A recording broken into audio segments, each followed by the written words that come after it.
How's everyone doing? Wonderful. So I understand that you have breakfast in front of you, but I am going to ask that you make this something that's interactive and that you're participating, because I believe that you get far more out of someone speaking when you participate as opposed to just someone speaking words to you. So as Ms. Matthews stated, my name is Amber Howlett. I am from East St. Louis, Illinois, and I proudly make that distinction because there is a difference. So I stand before you on the shoulders and backs of my ancestors and the elders who put their hands on me. So I don't want to take credit at all for being up here on something that I did all my own. I am a culmination of a community that looks exactly like you all. So I thank you this morning for even coming to this session and being willing to listen to what it is that I have to offer. So when you think about yoga, probably I don't really look like what you think yoga would look like. I didn't exactly look like what I thought yoga looked like either. How I discovered yoga, just a little bit about myself, is I was in a PhD program, and my parents did a really great job of making certain that my brother and I were exposed to all kinds of opportunities. We traveled internationally, I was in ballet, I did a number of things, and I was always in touch with people who looked really very different than the people that were in my community. So by the time I got to my PhD program, I found that there was something that my parents could not prepare me for, and what they couldn't prepare me for was what it was like to go to a campus and not only be a minority there, but to be exposed to people who had privilege, and not only privilege, but privilege and money. And if you've never encountered what it's like to be around privilege and money together, I can't even explain to you what it's like. So at the time when I'm going through this PhD program, my weight skyrocketed to almost 270 pounds, and there was discussions about putting me on blood pressure medication, and I thought this is the craziest thing in the world because my parents don't even take blood pressure medication. And so I thought there's something that I have to do because that's not an option for me. So I decided I wanted to do something natural, and at the time, natural wasn't even in my thought process, but that just goes to show you how the Lord really works, and that, He will give you whatever it is that you need. So I began looking around for what's something alternative that I could do, and I ended up finding somebody who did acupuncture in Kirkwood, Missouri. Now, I went to high school in St. Louis, but I had never gone to Kirkwood before, so I didn't know what to expect in Kirkwood. But when I got there, I saw a bunch of people that didn't look like me, and that, all of them didn't seem really very friendly when I got there, but that was okay. But I went there, and there was a woman who took 2 fingers on each hand, and she put them on my post points. And this woman was able to read like everything about me in a matter of 45 seconds, which really spooked me out. So I put my hands up, and I stepped back from her, because I'm like, what kind of witchcraft is this? But she was just explaining to me about the body's natural rhythms and how she was able to see all these things about my health just from doing this. So she said to me, have you ever considered yoga? And I said, Black people don't do yoga? And she said, yes, they do, because I do yoga. I said, oh, okay, so this might be a possibility. So I decided to order DVDs from Amazon. Good old Amazon, and did yoga in my bedroom, because the thought of me going to a yoga studio with my perception of it being a predominantly white kind of thing and people being really very fit, I didn't want to take my 270-pound self into a studio and bend over in front of people, quite honestly. And so I did it in my bedroom, and at the time I couldn't even do 2 minutes before I would begin crying. And I would just say, this is the stupidest thing in the world, I'm not going to do this. But every day I would get back up. There was something about it that kept drawing me to it and kept drawing me to it. And lo and behold, for the very first time, my weight shifted below 220 pounds. Now, let me state to you that even at 270, as my grandmother would say, I thought I was fine as frog hair, okay? So the weight was not an issue for me. It was an issue for the doctor, apparently. But the weight began to shift, and I never wanted to be a thin woman. I really didn't. I liked who I was. I liked all the curves. But what I noticed more importantly was that my mind began to shift. And while I found that I could not control other people and what their thoughts were about me, I could control me in that situation. So that's what yoga did for me. So what I began to do after finishing this PhD, I thought that I wanted to counsel people. And I really didn't want to counsel people because I didn't want to sit and listen to people's problems all day. But I thought that there has to be like a better way to be able to get people to change the way that they think. So God has given me the opportunity to be able to primarily work with children. I work with children a lot. And I laughed at first when I said that I was a children's yoga instructor because I never wanted to work with children. I mean, they're wonderful little beings, they are, but I just never wanted to be around them like all the time. But now I find that I'm always around children. But what I work with them to do is, it doesn't matter what your circumstances are, you can change who and what you are. So if you're born into poverty, you don't have to stay there. It's a matter of you being exposed to different things, and sometimes even if the exposure is only in your mind, it makes a difference. So I get to work with children in the way that they make decisions about life, and that really is a very critical and pivotal thing. And if you don't think so, it's the difference in being pulled over on the side of the road and interacting one way with a police officer versus acting a different way.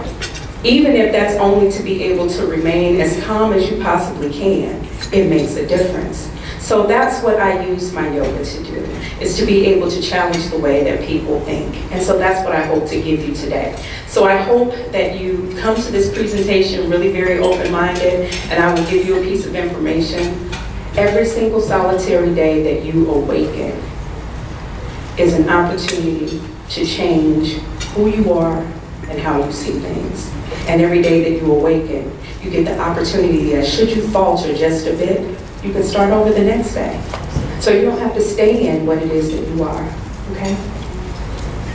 All right, so as my grandmother would say, and you'll get to meet her in this presentation in a few moments.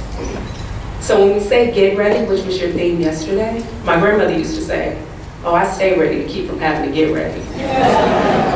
So I'm going to give that to all of you all. So you all are already ready. So stay ready to keep from having to get ready. All right, so getting in tune. So one part of yogic philosophy is all about movement and the spine. The spine is really very important in yogic philosophy. The belief is that youth is in your spine. So if you keep your spine supple and flexible, then the belief is that you're less likely to have to rely on other resources or other objects like to hold you up or to assist you when you walk. So if you do nothing else in your day, every day when your day begins, move your spine. So when we talk about getting in tune, movement is involved in this. So if you will indulge me and indulge yourself a bit, we're going to talk about 6 movements of the spine, and we're going to do them together. So everyone is in chairs. You can stay in chairs. I will ask that you come towards the edge of your seat so that your feet are able to be firmly planted.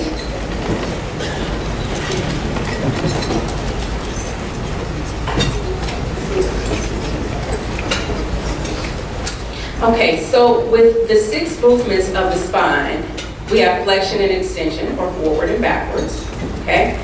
We have side to side, and then we have twist, okay? So that makes up your 6. So where you are, and making certain that perhaps you don't touch your neighbor too hard, because we don't want to hit anybody and knock them off of their chairs at all. Okay. So with your left hand, just gently touch your chair. You don't have to grip it, but just for stability. And with your right hand, inhale and raise it up above your head or as high as is comfortable. And on an exhale, begin leaning over to your left side. Pause here for a moment. Okay. And bring your left hand down. And now bringing your, it's fine that you gotta scoot over just a bit more. Okay, and now taking your right hand and gently touching your chair. On an inhale, lifting your left hand up overhead. And exhaling over to the right. Pausing here for a moment. And coming back to center. And now let's try one more time on the opposite side. Inhale, arm comes up. Exhale, begin to slide over to the side. Coming back to center. And inhaling on up. And exhaling to the other side. 2 down, 4 to go. All right. And from here, you can either bring your hands to heart center, where you bring your hands together in what is called prayer pose, which has nothing to do with religion at all. They call this prayer because this is being able to be at a point of focus and concentration. So bring your hands together, inhaling here. On an exhale, just twisting your torso to the left side. Staying here for a moment and continuing to breathe. And now coming back to center. Inhaling here. And exhale, twisting to the opposite side. And pausing for just a bit. And now coming back to center. Okay. And one more time, inhaling here. Exhale, twisting to the left. And coming back to center. And inhaling. And exhale, twisting to the right. And coming back to center. 4 movements in, doesn't take that long, does it? So this is something that we could probably do every day. So now for your flexion and extension of moving the spine forward and back, I'll have you take your hands out to cactus. So on an inhale, you're going to bring your heart forward and bring your elbows back towards one another. And exhale, then sweeping your spine towards the back of the room. Very good. And inhale again. And exhale one last time. And inhaling again, sweeping heart forward, elbows coming back towards each other. And on an exhale, sweeping your spine towards the back, palms coming towards one another. Very good. And allow your hands to rest. All right, so how are we feeling? So sometimes just a little bit of movement that doesn't even take like these big, large things at all. Okay, so now let's speak a little bit about cultural beliefs around aging. So I won't put anybody on Front Street at all, so this could be yourself or someone you know, and just shout them out. What are some beliefs around aging that we have in this country? Useless? What's that? Smarter, very good. What's that? Forgetfulness, wiser. Have to take medicine. Have to take meds. I hear wisdom again. Hearing. Hearing. Okay.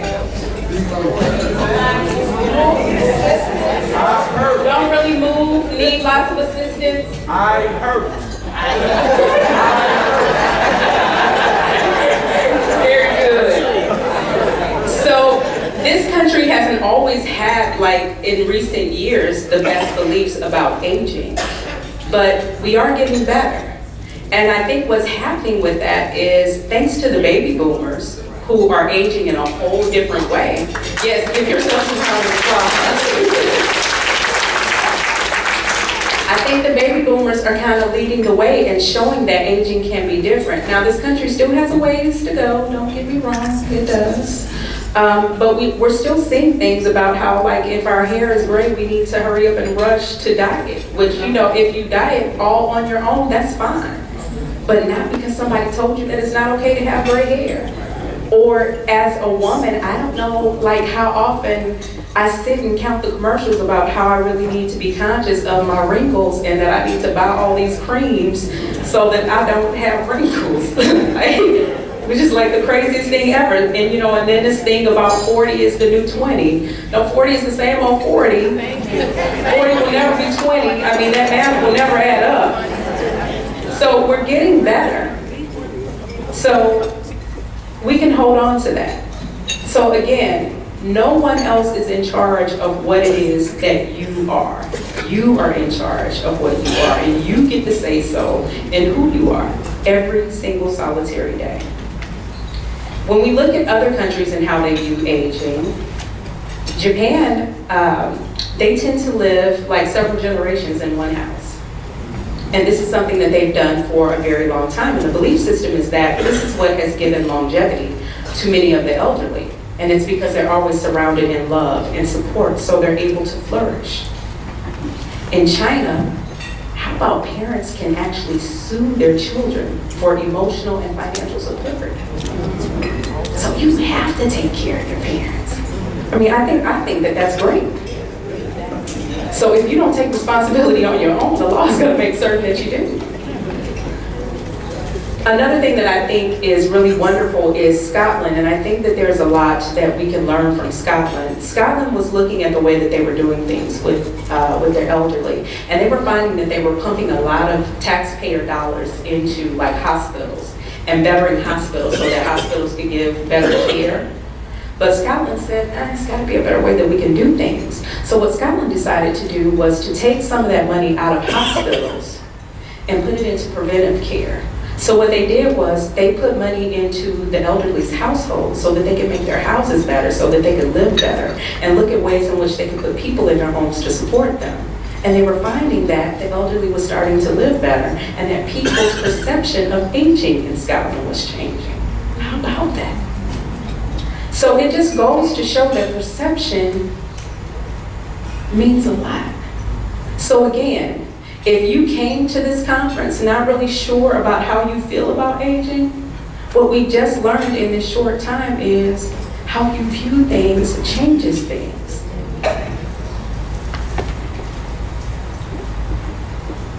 Okay, so discovering your true north. So what is meant by your true north? Your true north is who you truly are and what your purpose really is. So if until this point you've always lived your life for your children or for your grandchildren, or if you've always been defined by a job that you had, like maybe for instance, I've been in education for a long time. If something happened that I'm no longer in education now, and then all of a sudden I slip into this depression, because after all I've just always been in education and that's all that I know. There's so many times that's who we become. And so when that changes, we fall into this, whether it's a funk, it's a depression, or whatever it is, and we don't know what to do with that. But in all actuality, our true north is not necessarily being somebody's parent or grandparent or being in education. Perhaps our true north is really something else. So this quote says, when you do not seek or need external approval, you are at your most powerful. Meaning that when you don't care about what anybody else thinks, you can be and do whatever it is that you want to. So all this hair that you see piled on top of your head and all these piercings and all this other stuff, for me to remove them and for me to not be this, for me to not bring Africa with me anywhere that I walk, is non-negotiable. So that's one of my true norths. So an example of a true north, I brought a story with me, and this is a story about Julia Butterfly Hill. If you've not heard of her, this lady went to California and saw the redwoods there in a forest, and they were going to cut these trees down. And so she decided to move into the trees to keep the people from being able to cut down the trees. So this tree that she moved into, she named it Luna. And she says, while in Luna, I realized that service, integrity, love, and joy were the core of who I am as a human being. I knew that I was called to be a person of integrity and loving, joyous service. I climbed the tree because it was the first thing that came to me as a way for me to serve the beautiful ancient redwoods. Then I began communicating about what was happening because I realized the trees needed someone to speak on their behalf. So this was another way that I could be in service. People began responding to what I had to say and the way in which I was saying it. Then people began interacting with me as a speaker and a type of leader. And it was somewhere in the midst of where I began to lose my purpose. I started taking on the role and responsibility of leadership because that is what people seemed to need from me. Without even realizing I was doing it, I started acting out of a sense of obligation instead of inspired purpose. I felt more and more of my joy slipping away until I found myself dreading every event and interview. I tried altering the way I was showing up to these public forums in hopes that it would lead me back to my joy again, but it didn't work. The final wake-up call was when I realized I was wishing I would get extremely ill so I would have an excuse to not have to keep being so responsible for everything. That wake-up call allowed me to go back to my purpose and realize how how to realize that out of that, I wasn't living my purpose any longer. Nothing, no changes, no alterations or fixes could solve this problem I was experiencing as long as I was out of purpose. I could create temporary bandages, but sooner or later I would find myself feeling wounded, sad, and cynical all over again. I realized that a key part of my purpose is service, and I had allowed that to be transplanted with leadership. One of my friends said, "Julia, it's like you're a strawberry, but the world said it needed a banana bread. So you put on a big cumbersome banana suit." This so perfectly summed up what I've been feeling and experiencing for years. I had developed a gift for sharing, inspiring, and motivating others by what I was thinking, feeling, and experiencing. I have the capacity to be a strong leader, but my purpose is to serve. Sometimes that shows up as leadership. Sometimes it shows up as cooking breakfast for a friend, working on an art project to auction off, climbing a tree to save it, or even writing a story for a group. Returning to my purpose, I rediscovered myself, the self I had lost, but they had been there all along, waiting for me to remember and reclaim. One of the beautiful gifts of living my life as my own magnetic true north is that I find myself not only feeling more joyous and alive, but I also find myself manifesting things I never could have imagined, but living within the self-made confines of obligation. So when we get clear on our purpose, we get in touch with the magnetic true north that has always been inside of us, waiting for us to discover it. So what is your true north? And how do you discover what your true north is? How often in the day, in the week, in the month, do you spend time with yourself? And I mean the self uninterrupted. The self without TV, without a radio, without reading, without driving. How often does that occur? My guess would be not often. And the reason my guess would be not often is because there's always something to do. Every single solitary minute of the day, there's something to do. So even when we talk about prayer, perhaps you say, well, I pray, and so that counts as some time alone. And yeah, it does. But the difference is you're talking, even in prayer. So whether you call it meditation or whether you call it quiet time, this meditation and this quiet time is a time to listen. So if prayer is a time in which you get to speak, meditation and quiet time is a time that you get to hear and to listen to the direction. So I'm going to ask everyone to allow yourself a moment of quiet time. So again, if you will come to the edge of your chairs. If you are comfortable with either closing your eyes or either bringing your gaze down towards your lap. And the reason that we bring our gazes downward is because this helps us to draw inward and to focus in. Allow your hands to rest comfortably in your lap for a moment. Take a moment and start at your feet. Feel your shoes, your soles pressing against the carpet. And perhaps notice the feel of the carpet beneath your feet in a way that you hadn't before. And now allow the focus to drift up towards your calves, up towards your stomach, and your chest, and back up to your head.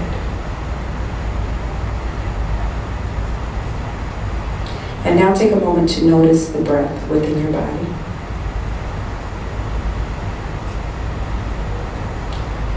See what it's like to work on making your exhales just a little bit longer and your inhales just a bit longer.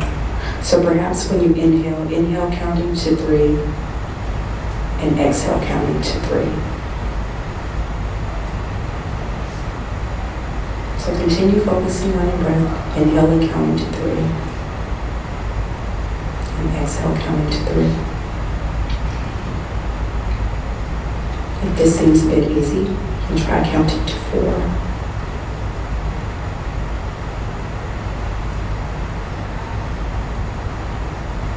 Now as you continue focusing on your breath,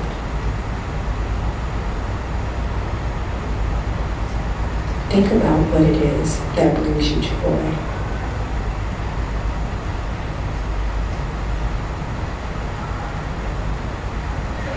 What's something that brings you joy and absolute happiness?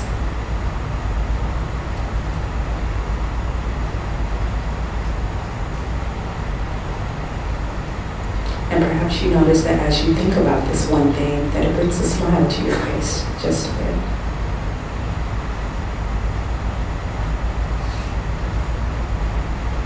And now think of a way that you can serve in this world. Like, if this was a perfect world and you could do absolutely anything to make it better, what would it be?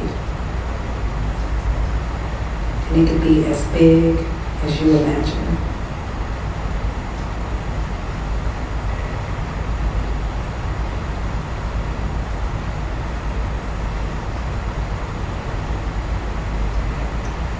Continue to connect with your breath.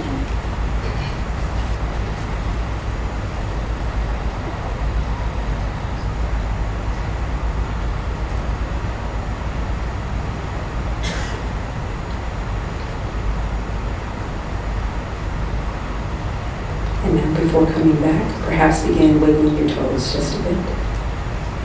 And your fingers. And blinking your eyes back open.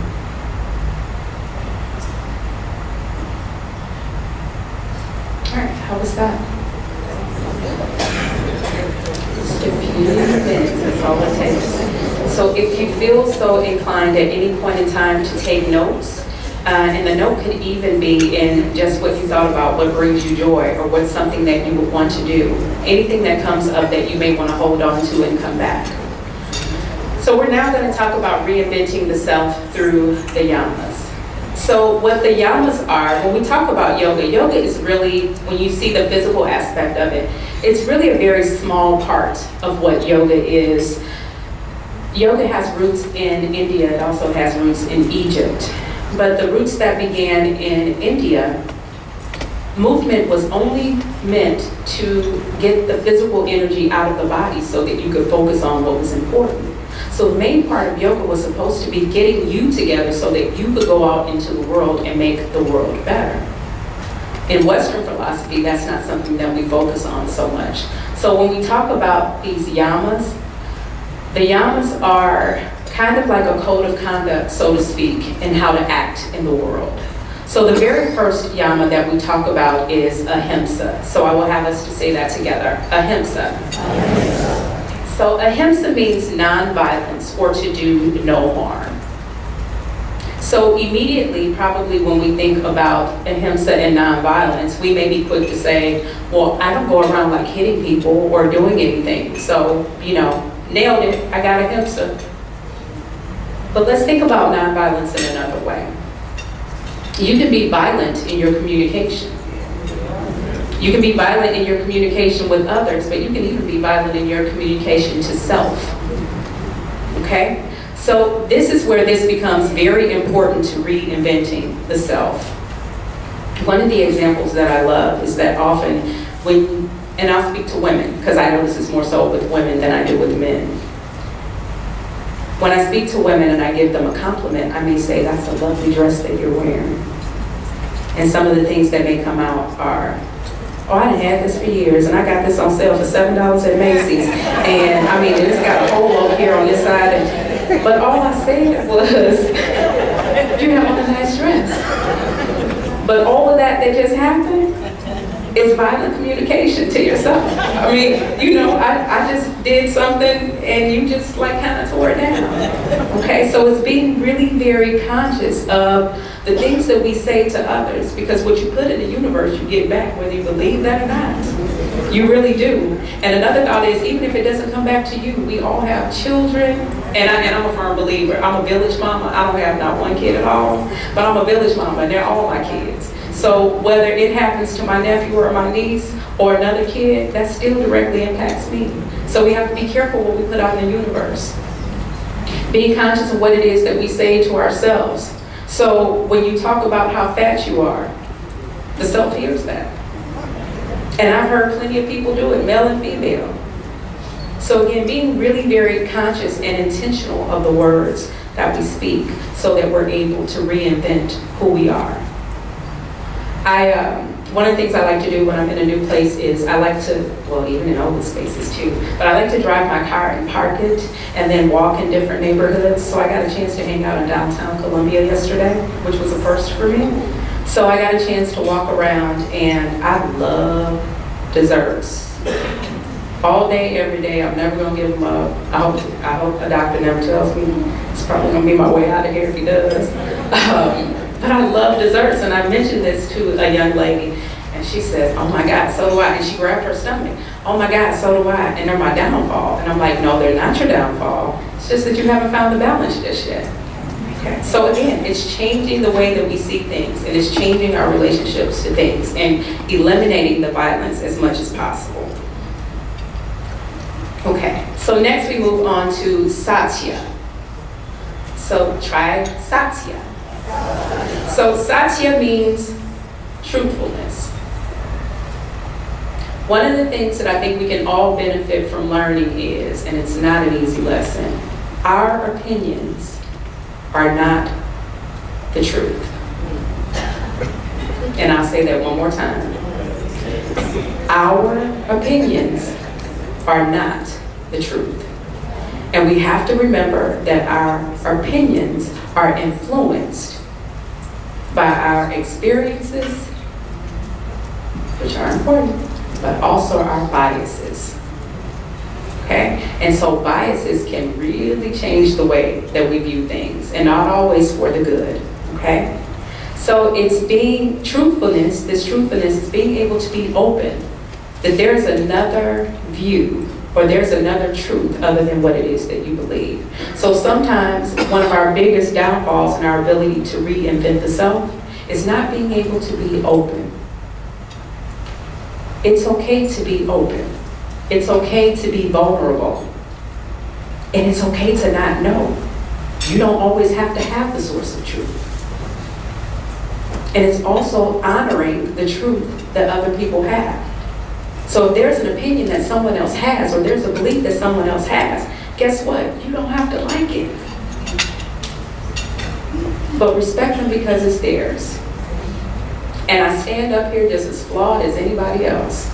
So it's something that I still struggle with as well. But what makes the difference is making the conscious effort to even be able to come back to that person and say, you know, I really did just tune out everything it is that you just said. But can you say it one more time for me? And being open. Okay. So the next one is asteya, which means non-stealing. Again, this one is another one where we can get tricked into easily believing that we don't fall into this one. Because probably anybody in here, if we all left our purses in here and went somewhere else, they'd probably be fine. Nobody would even pick them up. But we steal in other ways. Let me give you an example. If you are a person that consistently runs late for no reason, I mean, other than you just didn't get up, or I don't know, you got caught up eating breakfast, I don't know, but that seems to be all the time you're late, that's stealing somebody else's time. Okay? So it's being really very conscious of that. Because what you're saying, when you're consistently late, and we all know that things happen, traffic happens, it's going to happen from time to time. But there are people that I know that, I mean, we just fully expect that so-and-so is going to be late for the meeting by 30 minutes. Okay? But what you're saying, when you show up late in that fashion, is that, oh, they can wait for me? Or, I can miss it, it's all right. So again, being really very conscious of other people and looking for ways that you may be stealing things. Also stealing somebody else's happiness. So when you go to the store and let's say that, I don't know, you were sold a faulty product, it doesn't work. And the person that's at the counter just merely sold it to you, or maybe they didn't, but they sold it to you, and policy is what policy is. But you've just gone off on this person completely. I mean, this person doesn't own the store. They just show up, they're punching keys, they just work there. But now because you've gone off, you've stolen this person's happiness for the moment. Stealing can also be when you don't offer your talents. How different could we be? How different could this community be if we all stood in our truths and our true norths and we offered that? We talk about this generation that we have and how different they are, and oh my God, they are different. But every time we don't pour into them and we don't give them what we have and they sit back and they do something, we say, and they don't know better. Because we haven't given them better. So we're stealing from them. Stealing other people's ideas. Now, we all hear that there's nothing new happening under the sun. But let's say you had a conversation with somebody and they brought up a brilliant idea. And you go back to the meeting and you give his idea as yours and you never give credit to brother so-and-so or sister whoever who gave it, okay? So that's a form of stealing as well. And also when you can't be happy for other people or something happened. Let's say that you've been wanting a particular thing to happen for forever. And we all know that everything does not happen in our time in the way that we want it to happen. But when you can't be happy for that person, that's stealing joy from somebody else. But guess what? It's also stealing joy from you too. So again, just ways to think about things and to challenge the way that you do things and the way that you've been doing them and the way that you believe about them. The next one is brahmacharya. Brahmacharya. Very good. Okay. So this is energy moderation. This is one of my favorites and one of the ones that I struggle with the most. So Ms. Matthews read my bio, and I am involved in a whole lot of things. And again, I give credit to my parents for that, because my parents told me that they made a way for me to be able to do some other things that some people couldn't do. And so therefore, you're going to go back into the world and you're going to give back. So meanwhile, that means that my hands are in 50 different pots. So there are sometimes when things come my way that are unrelated to those things that I really don't want to do, because I would rather sleep.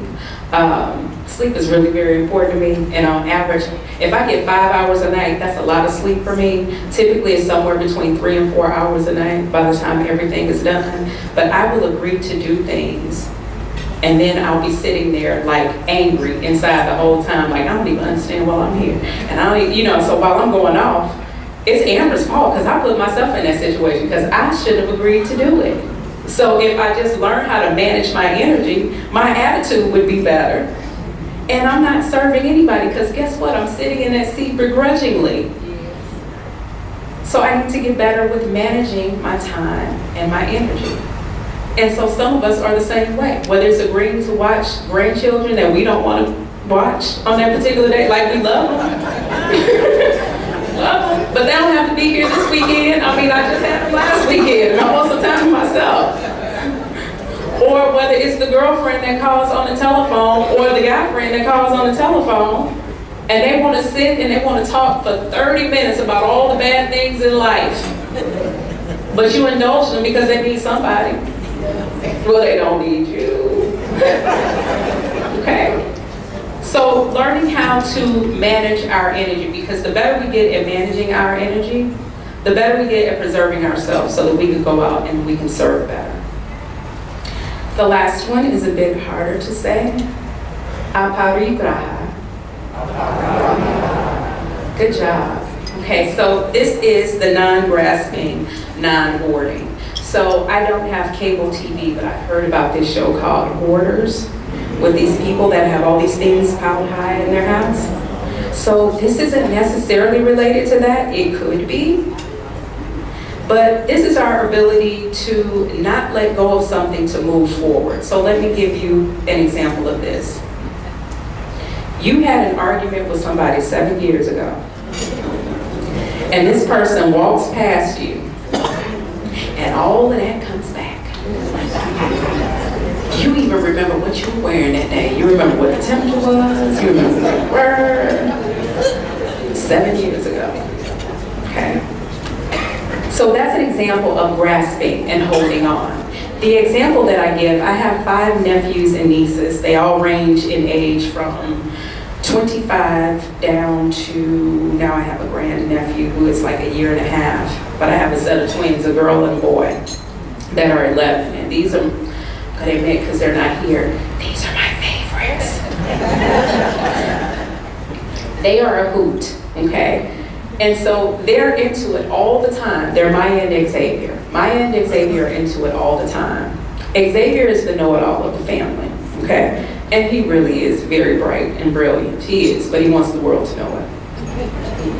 Maya is really smart too, but Xavier always wants to convince her that he's smarter.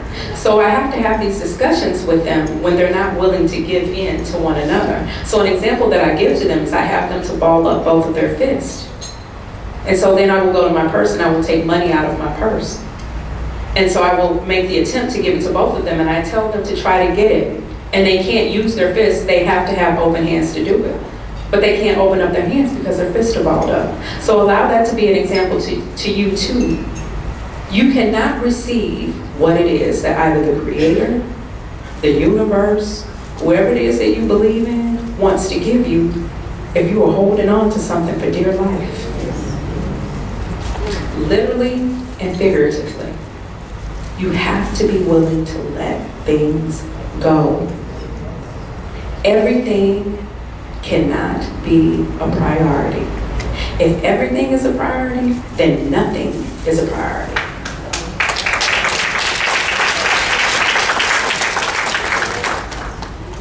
So whenever it is that you have a quiet time to think about these things, what is it that I can be less violent about?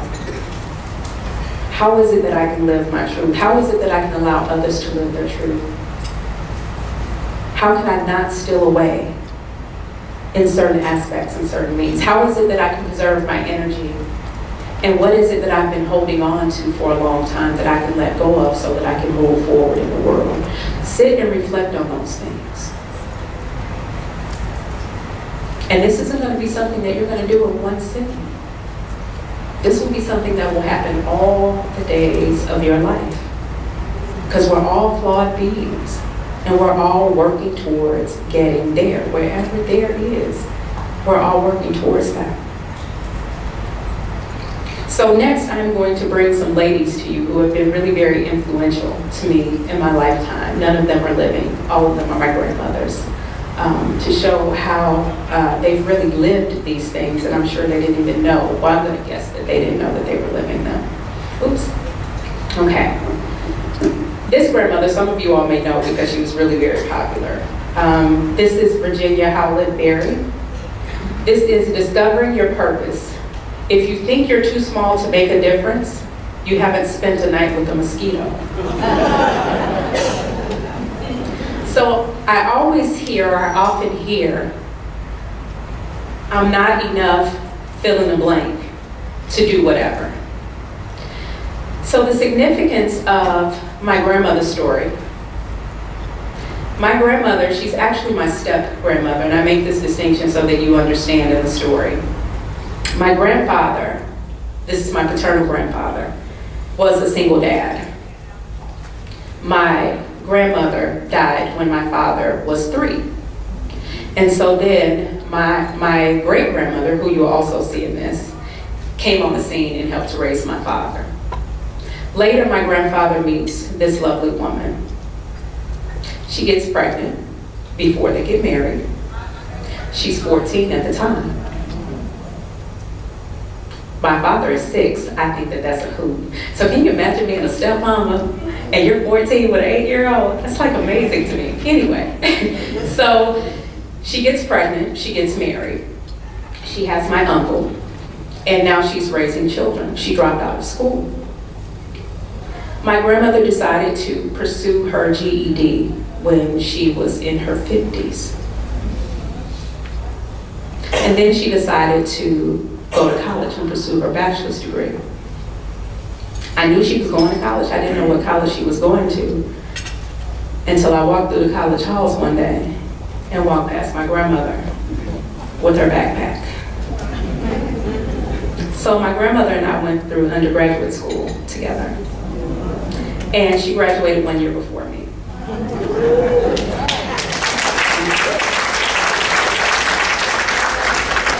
My grandmother decided that she had something to offer this world. And it was really later in life when she decided this. And she thought, there are so many young women who become single mothers. And whether they get married or whether they don't, I have something to offer them. I understand the life that they lead, the shoes that they walk in, because I've done it. So I want to be able to serve in a way.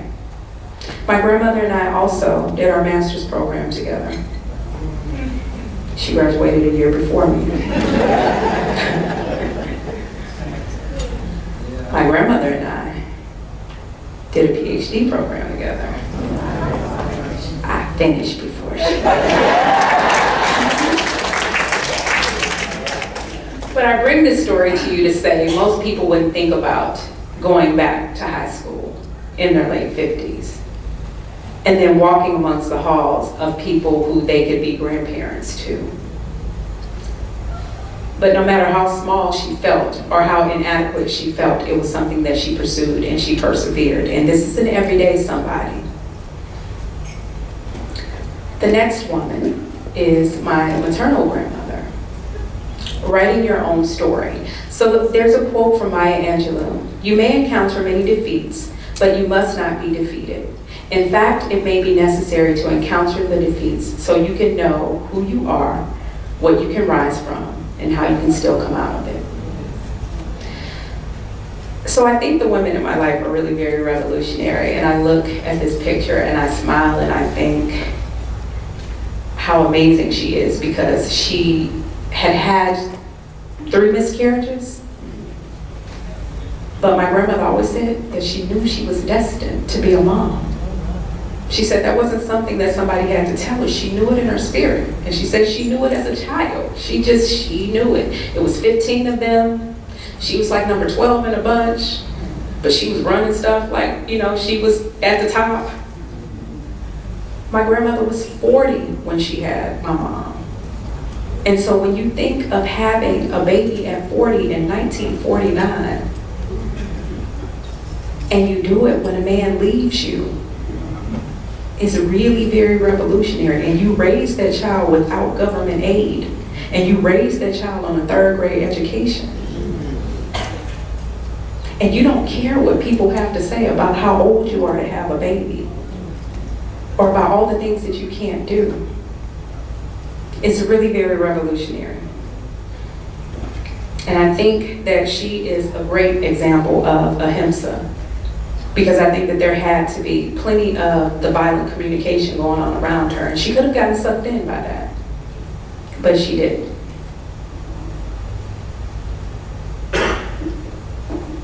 This is my great-grandmother. This is who stepped in to raise my father after my grandmother passed away. And her name is Annie Bell Howlett. Establishing your non-negotiables. Do not put the key to happiness in someone else's pocket. What's extraordinary about this is that the men on my father's side of the family tend to die very early. So her husband was one who passed away when she was really very young, and she never remarried at all until she was 80. And she married somebody who was 63. Oh, Brad!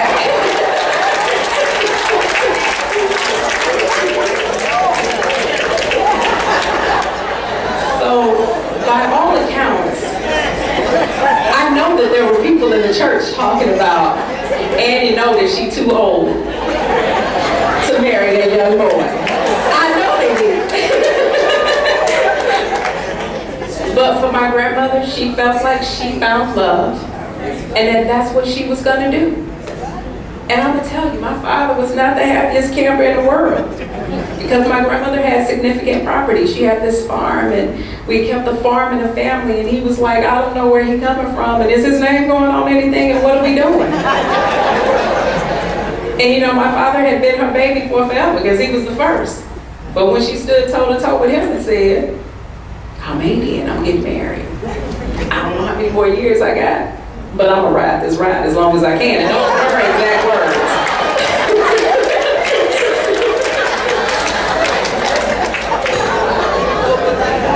So when I look at the life that she lived, I think about brahmacharya with her, with conserving her energy. So everything about her was that I've lived my life, I've done everything I could and I should have done, and now it's time for me. And I'm going to live my life the way that I want to live my life, no matter who likes it or what they think about it. These are some other amazing people that I'd like to introduce you to. This is Tao Prachan Lynch. She is 99. That is a quote from her that says, and I can't read it completely, but it says, do I have it here? Yes, autumn is a reminder that while the leaves die and fall, there will always be spring, a chance to replenish and be reborn again. We all have the opportunity to replenish ourselves, to be reborn. What is amazing about Tao is 99, she'll be 100 this year. She's the world's oldest yoga instructor. That is a current picture of Tao, by the way. And she's also a ballroom dancer, and she still competes as a ballroom dancer. So there aren't many people, I mean, she's 99, there aren't many people who are 70, 50, 40, 30, 20 that are doing the things that she's doing. So you can live an extraordinary life. Even if in your body you may have some limitations, it does not mean that you still cannot live an extraordinary life. These are ordinary people who just decided, I'm going to live my life the way that I want to live my life. Next to her is Mr. Jim Morris. At the time, and Mr. Morris has since passed away, but at the time he was 75 on that picture. I believe that all creatures are born with the inalienable right to live their own life in their own way, making their own decisions. He was a bodybuilder. So bodybuilding was what he did at his life's work.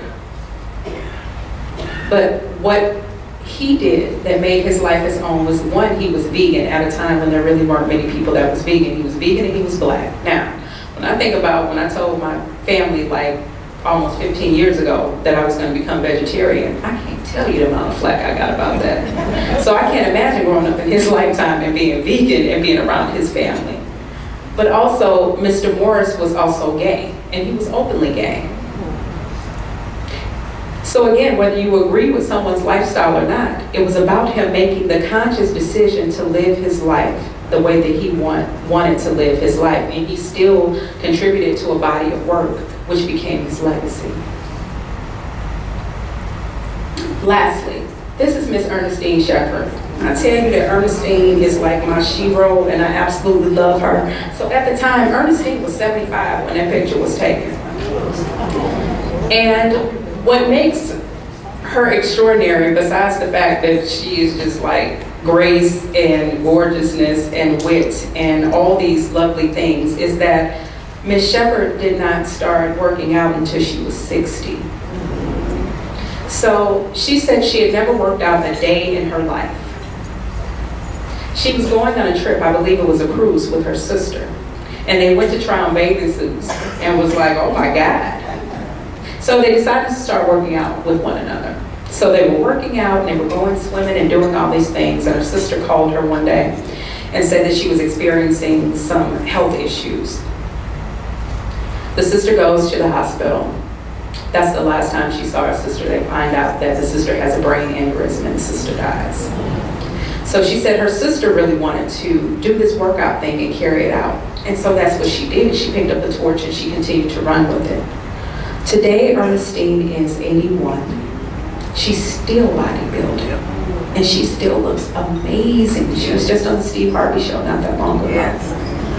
And so she speaks of how she gets up early and how she runs so many miles, and this is the way that she eats, and how her husband contributes to what it is that she wants to do.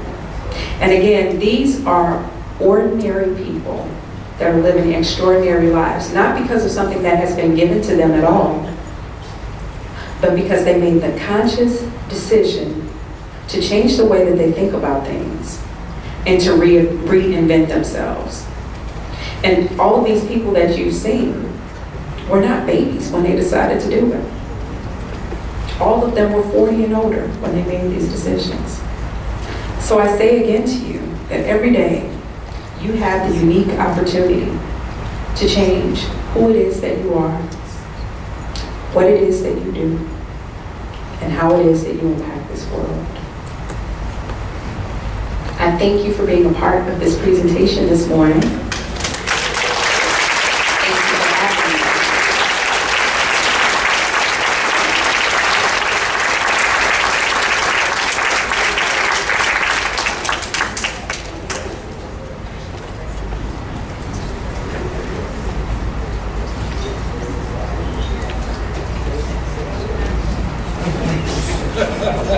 I can take any questions, should anyone have them.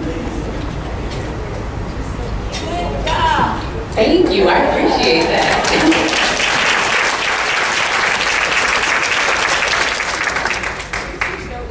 I do teach yoga. I teach at East St. Louis, and then I travel mostly with my yoga, like usually pairing yoga philosophy with just about anything. So I have a studio in East St. Louis, and then I do private clients, but my travel is usually like for physicians or social workers. What about other small groups? I would. Yes. I do not. I'm such a shy person. That's something I'm working with. And I know y'all believe it, but really I am. Yes. I did. Thank you, Jesus. So you lost all of this by doing yoga? Yes, ma'am.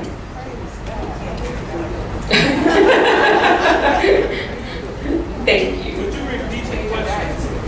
I did change my diet. I had been vegetarian at the time, but I later changed to being vegan. Someone else? A question or? No? Okay. All right. Was that great?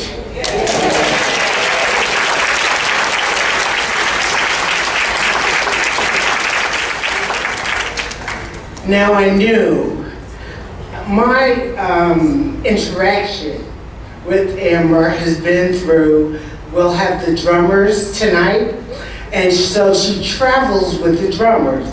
She is their, I call them their business manager, But when we thought about having her speak, I said to the staff, I don't know what it is. I said, but when you see her, you will know why I think she will be a wonderful speaker. I said, I can't explain it to you. I can't wrap the words around why I just know she'll be a wonderful speaker, but I know she will. And so we extended the invitation. She said yes. And was I right? Yeah.